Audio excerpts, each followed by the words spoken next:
الحمد لله وكفى وسلام على عباده الذين اصطفى خصوصا على سيد الرسل وخاتم الأنبياء سيدنا ومولانا محمد وعلى آله المجتبى أما بعد فأعوذ بالله من الشيطان الرجيم بسم الله الرحمن الرحيم وقطعناهم في الأرض أمما منهم الصالحون ومنهم دون ذلك وبلوناهم بالحسنات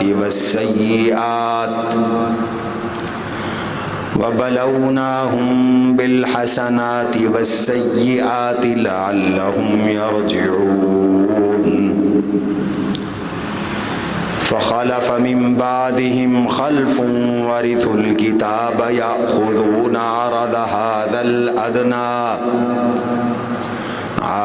هذا الأدنى ويقولون سيغفر لنا وإن يأتهم عرض مثله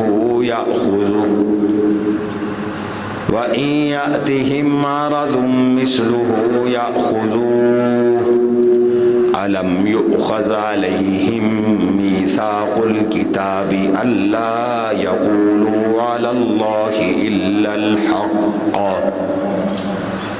إلا الحق ودرسوا ما فيه والدار الآخرة خير للذين يتقون أفلا تعقلون والذين يمسكون بالكتاب وأقاموا الصلاة إنا لا نضيع أجر المصلحين صدق الله العظيم وصدق رسوله النبي الكريم ونحن على ذلك لمن الشاهدين والشاكرين والحمد لله رب العالمين اللهم صل على محمد وعلى آل محمد كما صليت على إبراهيم وعلى آل إبراهيم إنك حميد مجيد اللهم بارك على محمد وعلى آل محمد كما باركت على إبراهيم وعلى آل إبراهيم إنك حميد مجيد أستغفر الله ربي من كل ذنب وأتوب إليه أستغفر الله ربي من كل ذنب وأتوب إليه أستغفر الله الذي لا إله إلا هو الحي القيوم وأتوب إليه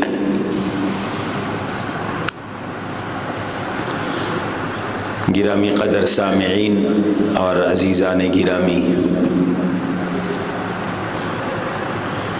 آپ حضرات کے سامنے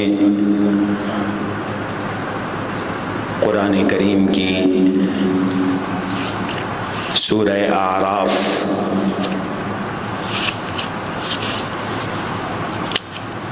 جو قرآن کریم کی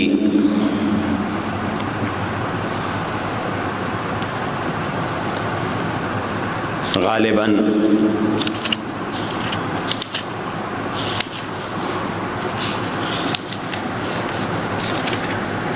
8ویں سورت ہے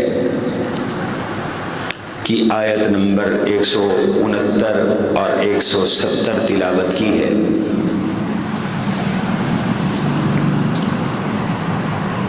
سورہ اعراف میں اللہ تعالیٰ نے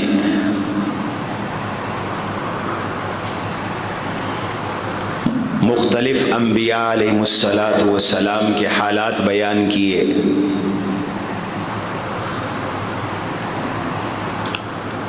ان انبیاء علیہ السلام میں سے سب سے تفصیلی حالات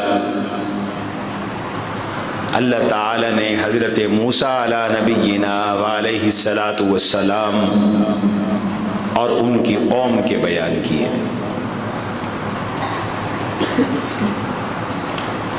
قرآن کریم سے معمولی تعلق رکھنے والے حضرات بھی جانتے ہیں، لوگ بھی جانتے ہیں کہ قرآن کریم میں سب سے زیادہ تمام انبیاء علیہم السلام میں سے سب سے زیادہ حضرت موسیٰ علیہ السلام کا ذکر ہے۔ حضرت موسیٰ علیہ السلام کی قوم کا ذکر ہے۔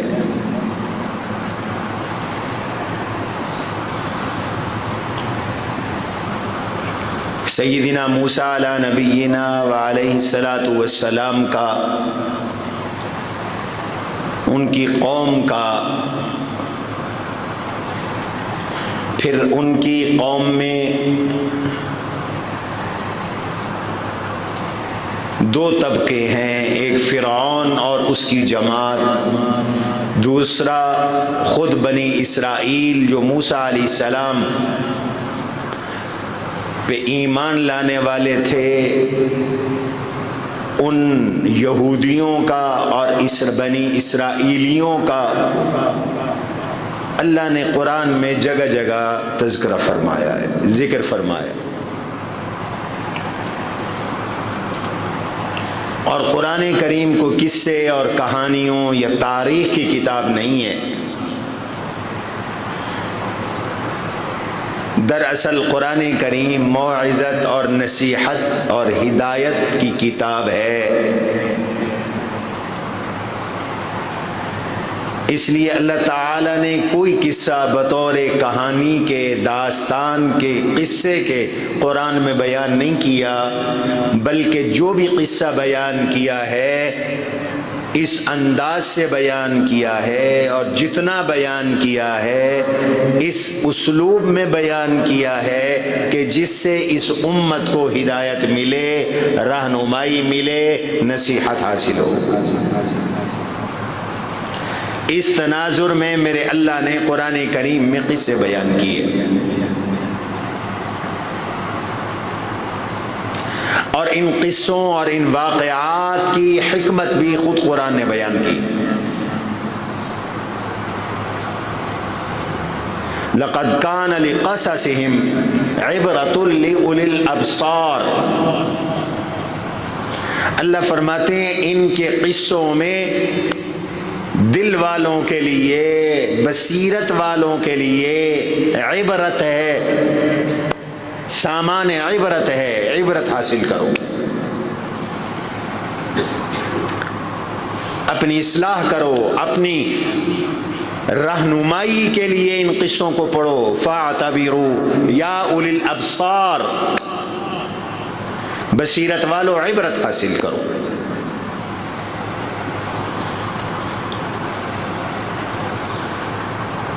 تو موسیٰ علیہ السلام کا قصہ بھی سب سے زیادہ اس لیے بیان ہوا کہ اس امت کے حالات اور موسیٰ علیہ السلام کی قوم کے حالات، بنی اسرائیل کے حالات ایک جیسے ہیں۔ جناب رسول اللہ صلی اللہ تعالی علیہ وسلم نے اپنی حدیث مبارک میں ارشاد فرمایا،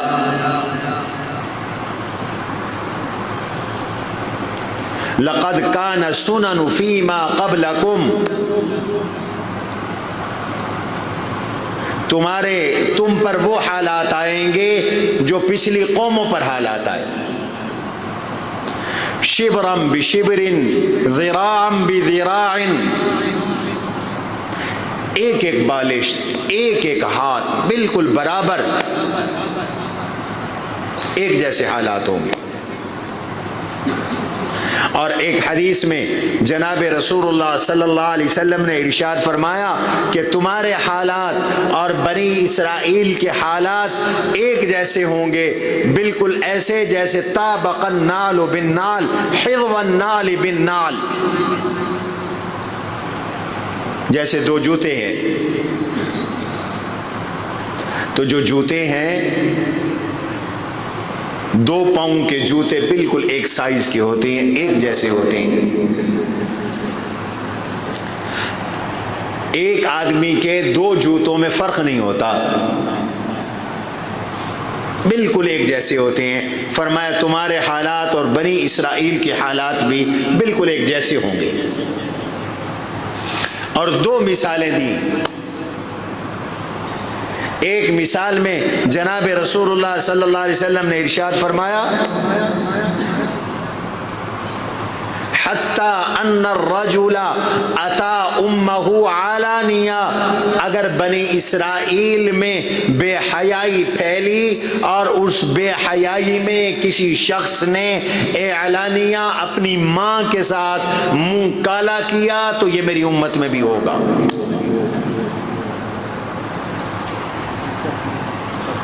استغفر اللہ من ذالک، نعوذ باللہ من ذالک۔ اگر یہودیوں نے اپنی ماں کے ساتھ اعلانیہ بدکاری کی، منہ کالا کیا، تو یہ میری امت میں بھی ہوگا۔ اتنے حالات ملیں گے اس امت کے بنی اسرائیل کے ساتھ، یہودیوں کے ساتھ، اہل کتاب کے ساتھ۔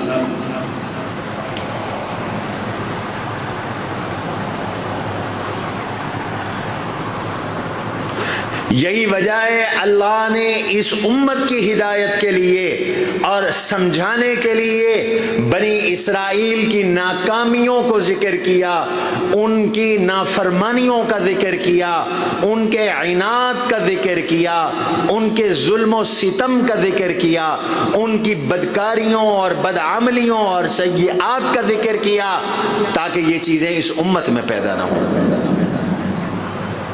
یہ امت ان غلاظتوں سے، خباثتوں سے، ان فضائح سے، ان قبائح سے، ان بدعملیوں سے محفوظ رہے۔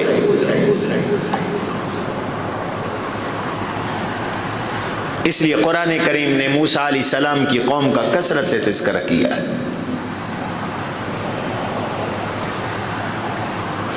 قرآن کریم کی اکثر صورتوں میں موسیٰ علیہ السلام کا ذکر، چنانچہ سورہ اعراف میں موسیٰ علیہ السلام کا ذکر ہے، تفصیلی ذکر۔ فرعون کی ہلاکت کے بعد اقتدار ملا موسیٰ علیہ السلام کو اور بنی اسرائیل کو،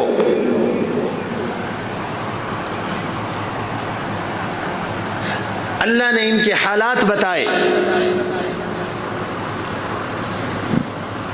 وَقَطَّعْنَاهُمْ فِي الْأَرْضِ أُمَمًا مِّنْهُمُ الصَّالِحُونَ وَمِنْهُمْ دُونَ ذَلِكَ، ہم نے ان بنی اسرائیل کو دو فرقوں، دو جماعتوں میں تقسیم کر دیا۔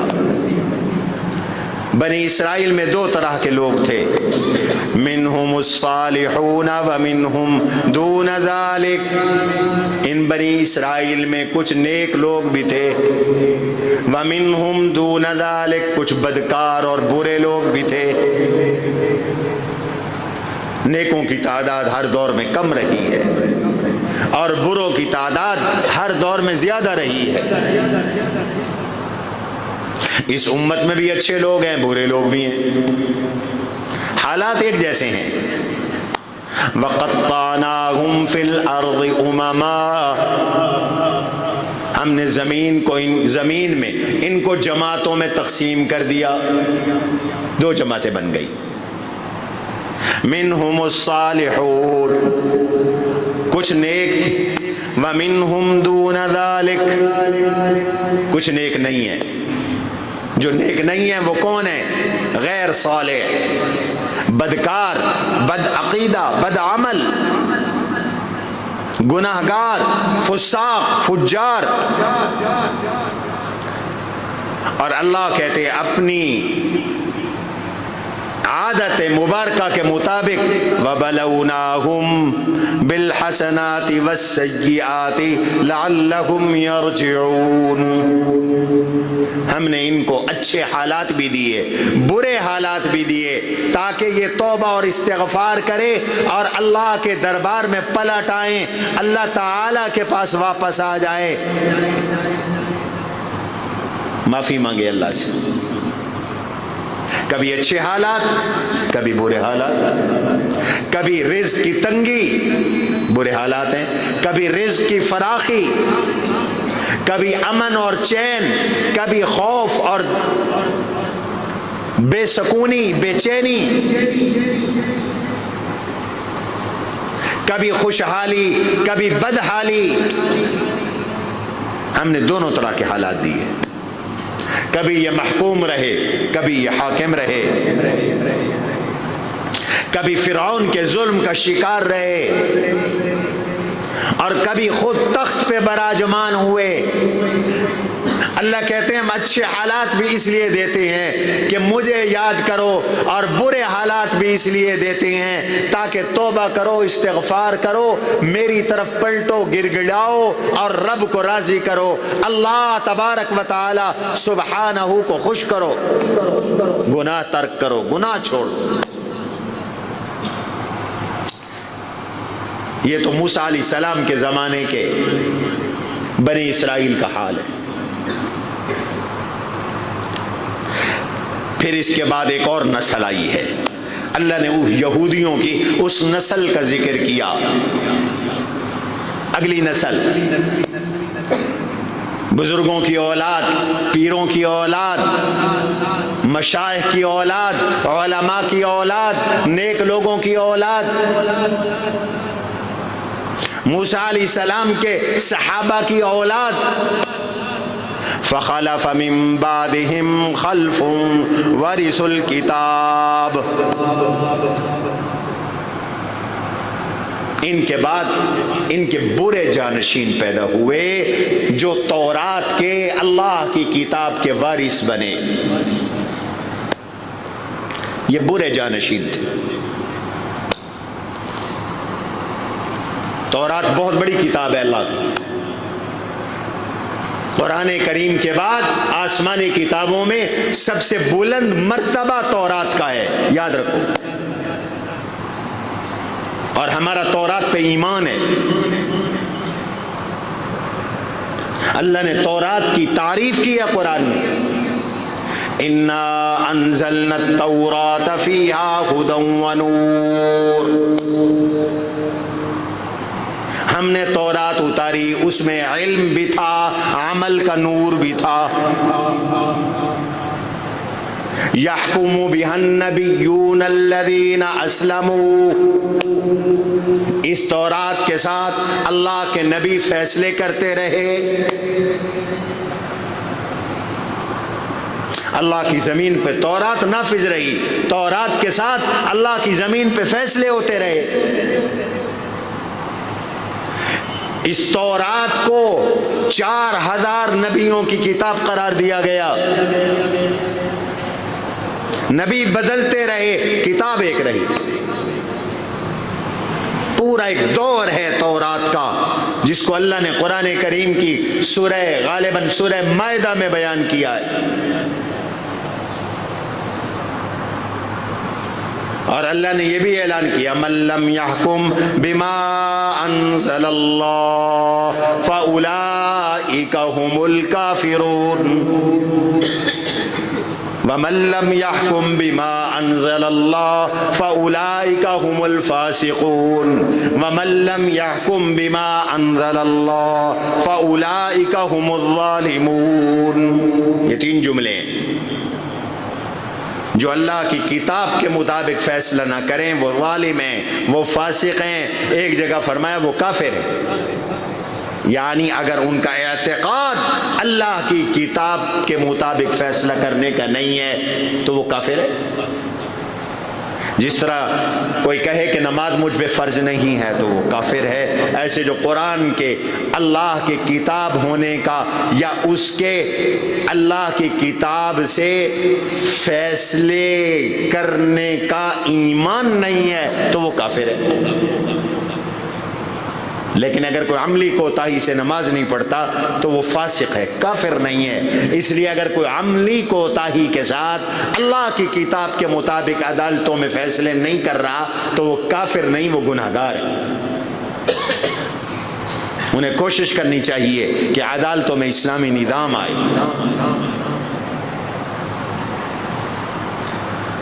یہ اس لیے کہہ رہا ہوں کہ آج جو لوگ حملے کر رہے ہیں مسلمانوں پر، وہ یہی کہہ کر کر رہے ہیں کہ جو اللہ کی کتاب کے مطابق فیصلہ نہیں کرتے وہ کافر ہیں، لہذا ان کو قتل کر دو۔ علماء نے آج سے 1400 سال پہلے ان آیات کی تفسیر بتا دی ہے۔ یہ ہرگز مانا نہیں ہے کہ یہ بالکل کافر ہو گئے، ان کے نکاح ٹوٹ گئے۔ امام بخاری نے اس پہ باب قائم کیا، ظلم دون ظلم، کفر دون کفر۔ یہ ایسا کفر ہے جس سے آدمی دائرہ اسلام سے خارج نہیں ہوتا، عملی کفر۔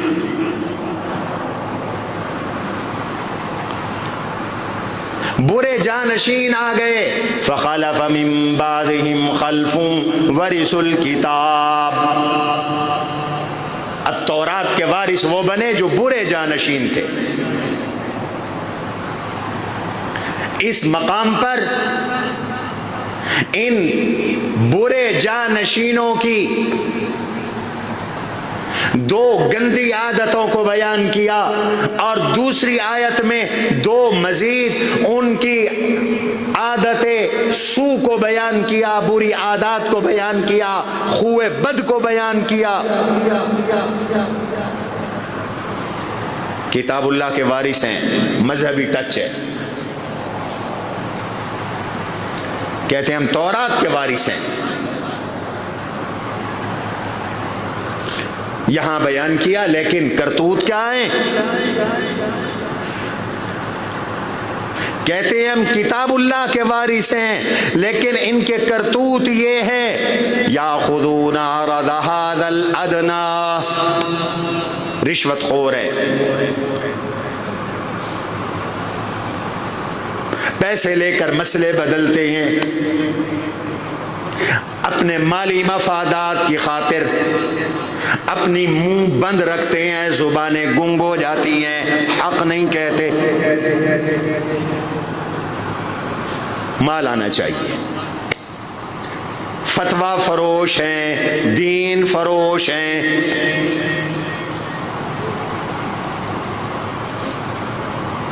یہ عادت یہودیوں کے ان برے جانشینوں میں تھی، ان کے ان پیروں اور مولویوں میں تھی۔ عام یہودی کی قرآن نے بات نہیں کی، ان یہود کی بات کی، ورث الکتاب، جو تورات کے وارث تھے۔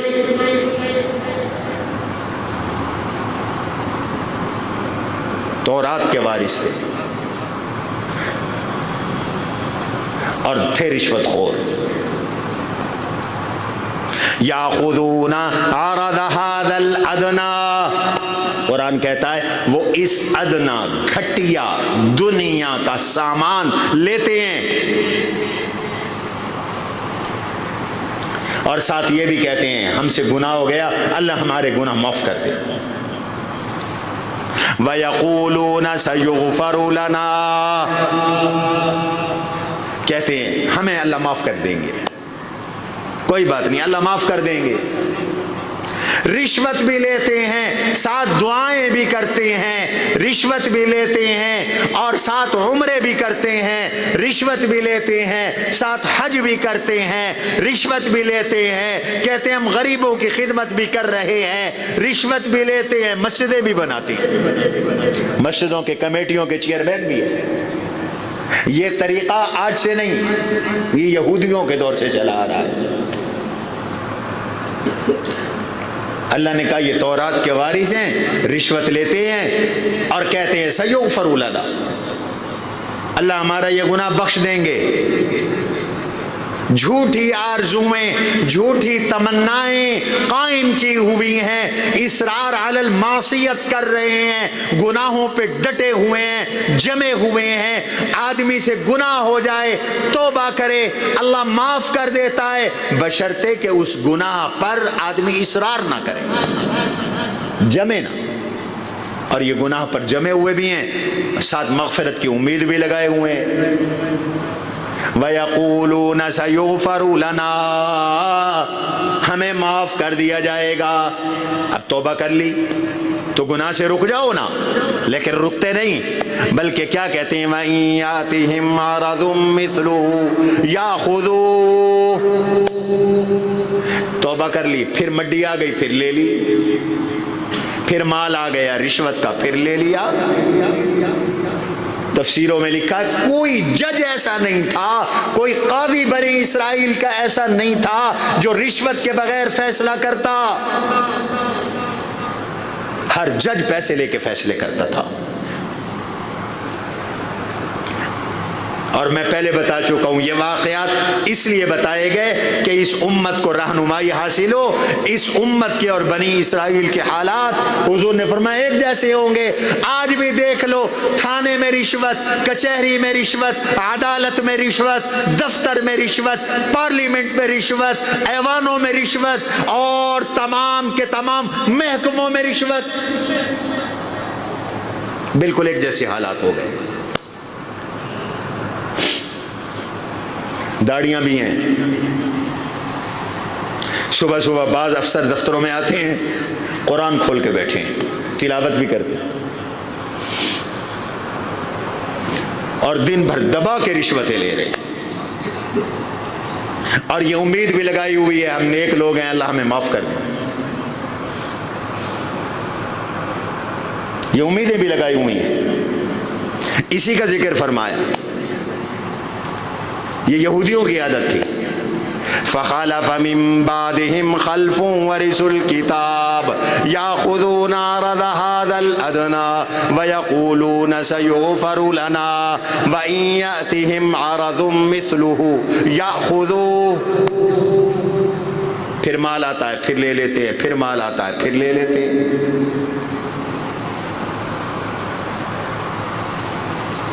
آج بھی رشوت کا بازار گرم ہے، بے دینوں میں بھی اور دینداروں میں بھی۔ معافی چاہتا ہوں، کبھی حکومتوں کی طرف سے رشوت، مولوی چپ رہیں، علماء چپ رہیں، پیر چپ رہے، مسجدوں کے خطیب چپ رہیں، امام چپ رہیں۔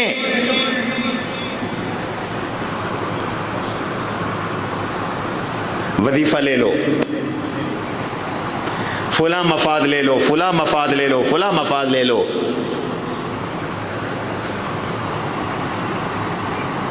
اور بعض لوگ بڑے مزے سے لیتے ہیں، اور جائز ناجائز کی حمایت میں کمر بستہ ہو جاتے ہیں، ترجمان بن جاتے ہیں۔ ایک ہی وقت میں ایک شخصیت کے مدعا ہوتے ہیں، جب اس کا اقتدار جاتا ہے تو پھر اسی کی برائیاں بیان کرنا شروع کر دیتے ہیں۔ اب نئے چڑھتے سورج کو سلام، پہلے ایک سورج کو سلام تھا، اب دوسرے سورج کو سلام ہے، کل تیسرے سورج کو سلام ہوگا۔ کل ایک شخصیت اچھی تھی، آج وہ غدار ہے، پھر دوسری شخصیت اچھی ہو گئی، کل یہ بری ہو جائے گی۔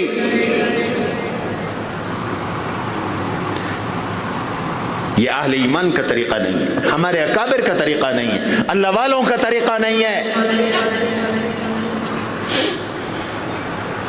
روایات میں آتا ہے کہ کچھ علماء ایسے ہوں گے جو عمراء کے پاس جائیں گے اور کہیں گے ناخذ من دنیاہم، ہم تو صرف ان کی دنیا لیتے ہیں، وہ ہمارے دین میں مداخلت نہیں کرتے، ہمارے مسلک میں مداخلت نہیں کرتے، ہمارے مذہب میں مداخلت نہیں کرتے، ہم تو صرف دنیا کا فائدہ حاصل کرتے ہیں۔ ارشاد فرمایا ایسے دنیا داروں کے پاس، عمراء کے پاس، حکمرانوں کے پاس جو جانے والے ہیں،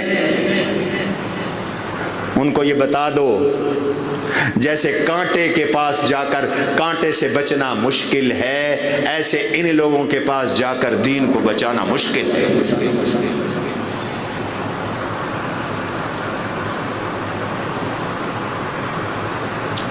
اور ایک تابعی فرماتے ہیں اگر یہ علماء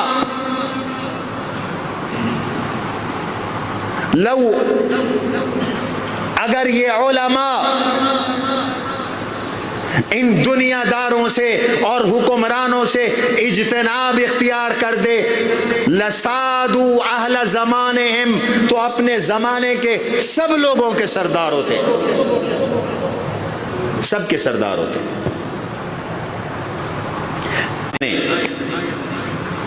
بنی اسرائیل کی رشوت خوری کو بیان کیا، ان کے مولوی اور پیر بھی رشوت خور تھے، ان کے جج اور قاضی بھی رشوت خور تھے، ان کے افسر اور بیوروکریٹ بھی رشوت خور تھے، اور رشوتیں لے کر بخشش کی امیدیں رکھتے تھے، مغفرت کی امیدیں رکھتے تھے۔ اللہ نے فرمایا، حالانکہ اللہ نے ان سے تورات میں عہد لیا تھا، أَلَمْ يُؤْخَذْ عَلَيْهِمْ مِيثَاقُ الْكِتَابِ أَلَّا يَقُولُوا عَلَى اللَّهِ إِلَّا الْحَقَّ، حالانکہ انہوں نے تورات میں اللہ سے یہ عہد کیا تھا کہ وہ حق ڈنکے کی چوٹ بیان کریں گے، وہ سچ ڈنکے کی چوٹ بیان کریں گے، وہ حق کو چھپائیں گے نہیں، نہ ڈریں گے، نہ دبیں گے، نہ لالچ میں آئیں گے، سچ کو سچ کہیں گے، جھوٹ کو جھوٹ کہیں گے۔ اللہ نے کہا یہ تمہاری ذمہ داری ہے۔ قرآن کریم میں بھی اللہ نے اس میثاق بنی اسرائیل کو ذکر کیا ہے، لَتُبَيِّنُنَّهُ لِلنَّاسِ وَلَا تَكْتُمُونَهُ، اللہ کہتے ہیں ہم نے ان سے عہد کیا تھا کہ تم حق بیان کرو گے، حق کو چھپاؤ گے نہیں، سود کو سود کہو گے، شراب کو شراب کہو گے، سود کو تجارت بنا کر حلال نہیں کرو گے، شراب کو مشروب بنا کر حلال نہیں کرو گے، ظلم کو ظلم کہو گے، انصاف نہیں کہو گے۔ اللہ نے یہ عہد لیا تھا تورات میں، اور اس عہد کی تائید اور تذکرہ قرآن میں جگہ بجگہ آیا۔ میرے دین کو بیچنا نہ، سچ بتانا، لا تشتروا بآیاتی ثمنا قلیلا، دنیا کے چند ٹکوں کے بدلے میری آیات کو فروخت نہ کرنا، میری آیات کو نہ بیچنا، اللہ کے قرآن کو نہ بیچنا، فتوے کو نہ بیچنا، حق کو نہ بیچنا، سچ کو نہ بیچنا۔ یہ مضمون جگہ جگہ قرآن میں ہے، لا تشتروا بآیاتی ثمنا قلیلا۔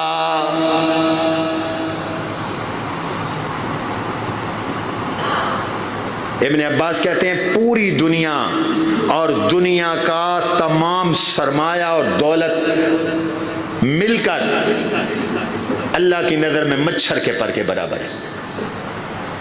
تو یہ تو تھوڑے سے پیسے ہیں، پوری دنیا کے ڈالر، پاؤنڈ، یورو، درہم، ریال، پوری دنیا کے روپے، پیسے، پوری دنیا کا سونا اور چاندی اللہ کی نظر میں مچھر کے پر کے برابر ہے۔ یہ لے کر دین کو بیچو گے، قرآن کو بیچو گے، مسلک کو بیچو گے، اپنی مذہبی روایات کو بیچو گے۔ زر پرست نہ بنو، حق پرست بنو، زر پرست نہ بنو۔ میرے اکابر کہتے تھے، شیخ التفسیر امام الاولیاء مولانا احمد علی لاہوری رحمت اللہ علیہ فرماتے ہیں، میاں زر پرست نہ بنو، خدا پرست بنو۔ آج دنیا زر پرست ہے، پیسے کو سلام ہے، اقتدار کو سلام ہے، زر پرست نہیں، حق پرست بنو۔ اللہ اکبر۔ حق پرستی نہیں رہی، زر پرستی آتی جا رہی ہے۔ اس امت کے حالات بنی اسرائیل جیسے ہیں، ہر جگہ رشوت کا بازار گرم ہے۔ اب تو لوگوں کی زبانوں پر عجیب عجیب باتیں ہیں، اقتدار بھی بکتے ہیں، سیٹیں بھی بکتی ہیں۔ لوگ کہتے ہیں، سیاستدان خود کہہ رہے ہیں،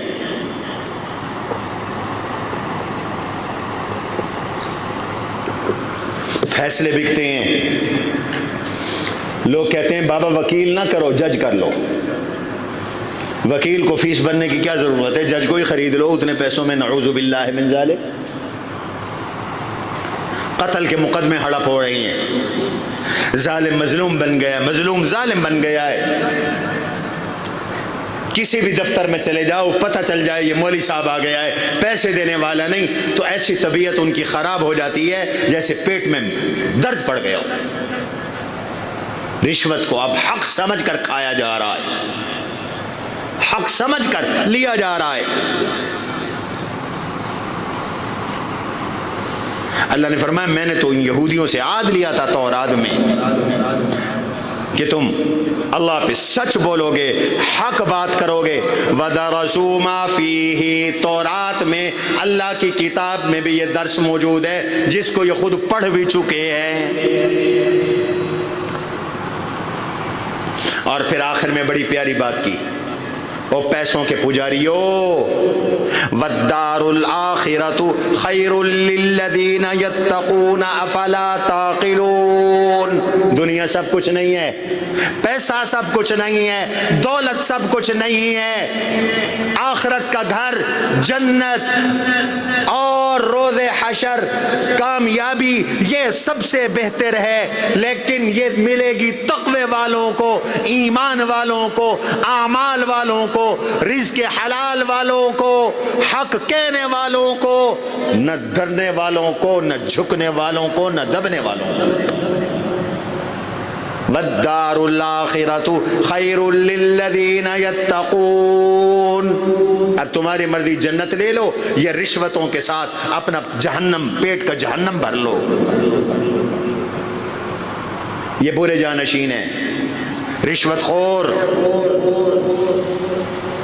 یہ برے جانشین ہیں، حق چھپانے والے یہ برے جانشین ہیں، حکمرانوں کی کاسا لیسی کرنے والے یہ برے جانشین ہیں، یہ برے کتاب اللہ کے وارث ہیں جنہوں نے اپنے منہوں پر مہریں لگا لی اور مالی مفادات حاصل کیے۔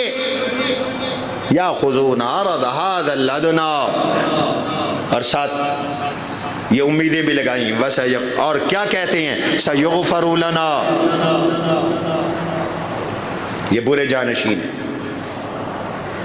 اور دوسری جگہ اللہ نے ان برے جانشینوں کی دو اور آیتیں بیان کی، فخلف من بعدهم خلف اضاعوا الصلاة واتبعوا الشهوات فسوف يلقون غیا۔ پھر ان کے جانشین ایسے بنے جنہوں نے نمازوں کو ضائع کیا، بے نمازی بن گئے، نماز ادا نہیں کرتے، بزرگوں کی اولاد ہے، علماء کی اولاد ہے، پیروں کی اولاد ہے، ان کے اچھے جانشین بھی ہیں جو ایمان اور اعمال پہ قائم ہیں، اللہ کے فضل و کرم سے بڑے نیک لوگ بھی ہیں، اللہ والوں کی نسلیں آج تک زندہ ہیں، موجود ہیں، 5 6 نسلوں سے بزرگوں کی نسلیں آباد ہیں، دین پر جمی ہوئی ہیں۔ اللہ نے ان کا بھی ذکر کیا، میں آگے ان کا بھی تذکرہ کرتا ہوں۔ لیکن ایسے برے جانشین بھی ہیں، برے جانشینوں کی نشانی رشوت خوری، برے جانشینوں کی نشانی حق چھپانا، برے جانشینوں کی نشانی لالچ میں آنا، برے جانشینوں کی نشانی نماز میں کوتاہی کرنا، نمازوں کو ضائع کرنا، نمازیں چھوڑ دینا، نمازیں ادا نہ کرنا۔ ہیں پیرزادے، سجادہ نشین، خلیفہ مجاز، نہ جانے کیا کیا ہے، نماز نہیں پڑھتے، مخدوم سائیں، لوگ پاؤں کو بھی چوم لیں، ہاتھوں کو بھی چوم لیں، عقیدت میں لوگ ان کا پیشاب بھی چاٹ جائیں، اندھے مقلد، نماز ایک کوئی نہیں، کتے ریچھوں کی لڑائیاں ہو رہی ہیں، شرابوں کی مجلسیں ہیں، حجروں میں بیٹھے ہیں، نامحرم لڑکیوں سے پاؤں دبوا رہے ہیں، جن نکالنے کے بہانے عورتوں کی پیٹھوں پر ہاتھ پھیر رہے ہیں، نامحرم عورتوں کو اکیلے کمرے میں بٹھا کر کنڈیاں بند کر کے نذرانے وصول کر رہے ہیں اللہ والے پیر سائیں۔ اللہ نے فرمایا یہ برے جانشین ہیں، فخلف من بعدهم خلف اضاعوا الصلاة، نمازوں کو ضائع کرنے والے، نمازیں ادا نہ کرنے والے برے جانشین ہیں۔ نماز نبیوں کو بھی معاف نہیں ہے، نمازوں پر پکے رہو. اگلی آیت میں آ رہا ہے جب نمازیں ضائع ہوئیں تو اس کا نتیجہ کیا نکلا؟ واتبعوا الشہوات، خواہشات میں پڑ گئے، شہوتوں میں پڑ گئے. کہتے ہیں نماز چھوڑنے کا سب سے بڑا نقصان یہ ہے کہ آدمی شہوت پرست بن جاتا ہے، بدکار اور بے حیا اور زنائی اور شرابی اور زانی بن جاتا ہے. یہ نماز چھوڑنے کی سب سے بڑی نحوست ہے. کیوں؟ القرآن یفسر بعضه بعضا ان الصلاة تنہی عن الفحشاء والمنکر ولذکر اللہ اکبر. نماز بے حیائی سے روکتی ہے، نماز برائی سے روکتی ہے، نماز بے حیائی سے روکتی ہے. ان الصلاة تنہی عن الفحشاء والمنکر.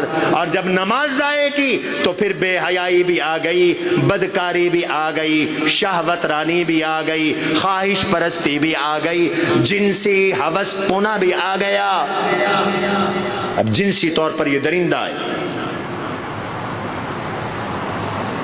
فخلف من بعدهم خلف اضاعوا الصلاة. نمازیں ضائع کی، نتیجہ کیا نکلا؟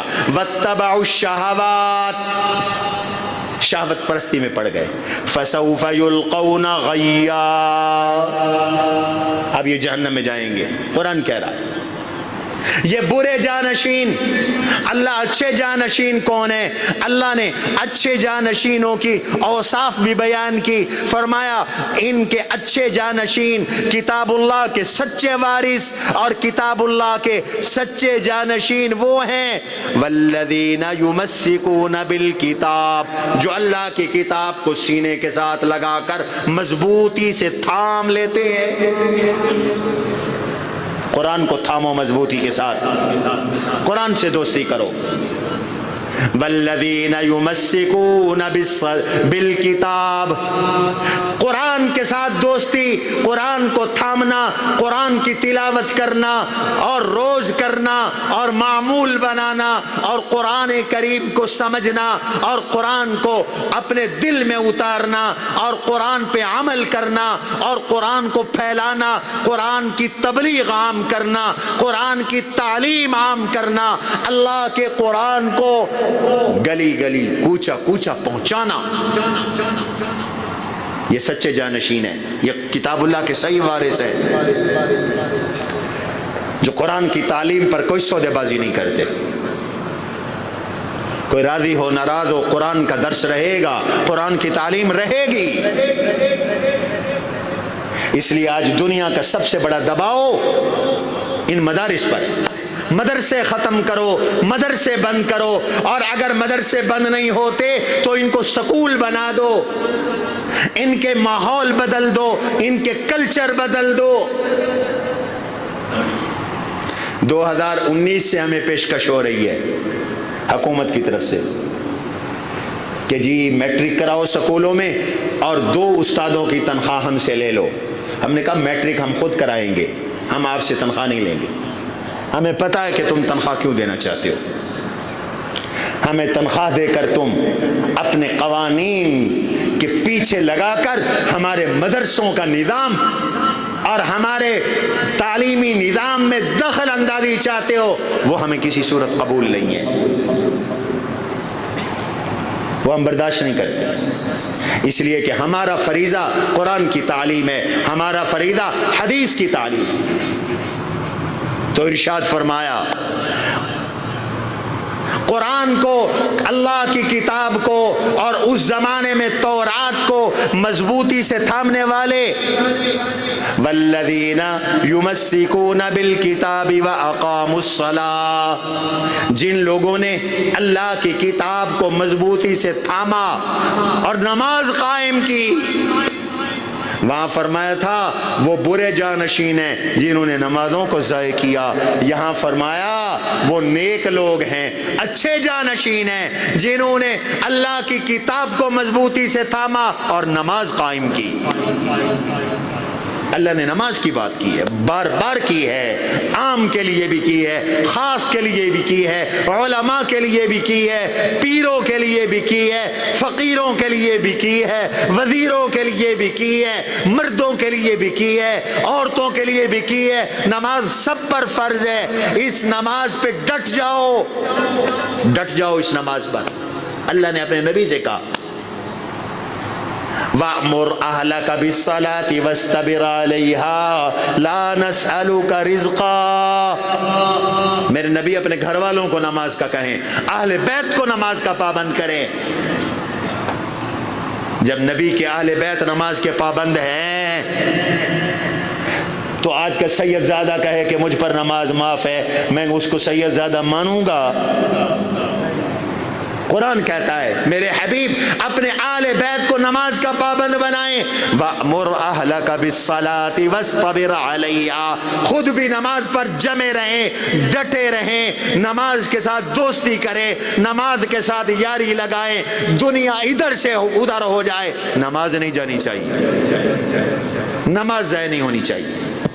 نماز گئی ایمان گیا، نماز گئی عمل گئے، نماز گئی اسلام گیا، نماز گئی دین گیا، دین ختم ہو جاتا ہے نمازیں چھوڑنے کے ساتھ۔ الصلاة عباد الدین من اقامها اقام الدین ومن هدمها هدم الدین۔ مثال کے ساتھ سمجھایا، نماز یہ دین کا پلر ہے، یہ پلر ہے، پلر کھڑا ہے، دین کھڑا ہے، چھت کھڑی ہے۔ اگر یہ پلر گر گیا تو یہ چھت گر جائے گی، دین گر جائے گا، دین نہیں رہے گا۔ تو فرمایا یہ اچھے جانشین، والذین یمسکون بالکتاب واقاموا الصلاة انا لا نضیع اجر المصلحین۔ جو لوگ قرآن سے دوستی کرتے ہیں، نماز قائم کرتے ہیں، یہ اس مصلح لوگ ہیں، نیک لوگ ہیں، اصلاح والے لوگ ہیں، ان کو اجر ملے گا۔ اللہ ان کا اجر ضائع نہیں کریں گے، اللہ ان کا ثواب ضائع نہیں کریں گے، اللہ ان لوگوں کو ضائع نہیں کریں گے۔ اور قرآن ایسا دوست ہے جو دنیا میں بھی محافظ ہے، قبر میں بھی محافظ ہے، آخرت میں بھی محافظ ہے۔ نماز ایسی دوست ہے جو قبر میں بھی ساتھ ہے، زندگی میں بھی ساتھ ہے، قبر میں بھی ساتھ ہے، حشر اور آخرت میں بھی ساتھ ہے۔ قرآن سے دوستی کرو، نماز سے دوستی کرو۔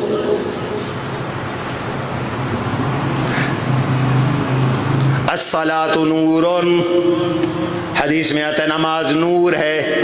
کیا مطلب؟ اہل علم نے لکھا قبر میں نماز روشنی ہے، ٹارچ ہے، لائٹ ہے، بلب ہے۔ نماز کی روشنی قبر میں ہے۔ نماز کل قیامت کے اندھیروں میں نور ہے، روشنی ہے، لائٹ ہے۔ اللہ کہتے ہیں قیامت میں اندھیرا ہوگا، الظلم ظلمات یوم القیامہ، قیامت میں بہت سے اندھیرے ہوں گے۔ آخری بات کر رہا ہوں، توجہ کرو، بہت سے اندھیرے ہوں گے قیامت میں۔ پھر روشنی کیا ہے؟ خاص طور پر جب پل صراط پہ جاؤ گے نا تو پل صراط پہ اندھیرے ہی اندھیرے، بالکل باریک، بال سے باریک۔ یہ پل صراط کا ذکر حدیثوں میں ہے، یہ مولویوں کی بنائی ہوئی باتیں نہیں ہیں۔ وَإِن مِّنكُمْ إِلَّا وَارِدُهَا، قرآن کہتا ہے تم میں سے ہر ایک نے اس سے گزرنا ہے، ہر ایک نے گزرنا ہے۔ کافر منافق گر کر جہنم میں چلے جائیں گے، یہ پل ہے جہنم پر، ہر ایک کو گزرنا ہے۔ اور ایمان والوں نے وہاں سے اس طرح گزرنا ہے جیسے بجلی گزر جاتی ہے، بجلی کی رفتار میں گزریں گے۔ کافروں کے لیے اندھیرا ہے، نظر بھی کچھ نہیں آ رہا، منافقوں کے لیے اندھیرا ہے، نظر بھی نہیں آ رہا۔ اور اہل ایمان کے بارے میں فرمایا